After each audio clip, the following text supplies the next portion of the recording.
ఈ గాడిద కష్టం చేసే కట్టేస్తున్న చిన్నప్పుడు చదువుకునింటే గవర్నమెంట్ ఉద్యోగం కొట్టి చల్లగా ఫ్యాన్ కింద కూర్చొని మనము. ఏ అత్తేం ఉండదురా, ఎవరిని బాధలు అనుకుంటాయి. కావాలంటే ఫేక్ కనుకోపో. సర్లే సార్, మీకేం సార్ నెలకు 40,000 వస్తాయి, గవర్నమెంట్ ఎంప్లాయీ ఆరాముంటారు. ఏం ఆరాం అబ్బాయి, ఇటుకు వస్తే పిల్లలు సతాయిస్తారా ఏమన్నట్టు వాళ్ళ అమ్మ వాళ్ళ ఆయన చెప్తారు.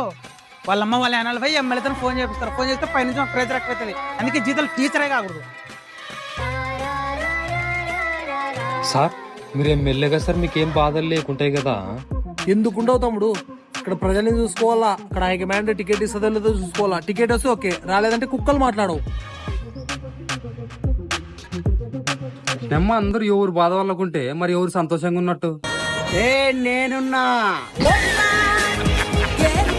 ఈ ప్రపంచంలో నా లాంటి వాడు మాత్రమే సంతోషంగా ఉండేది.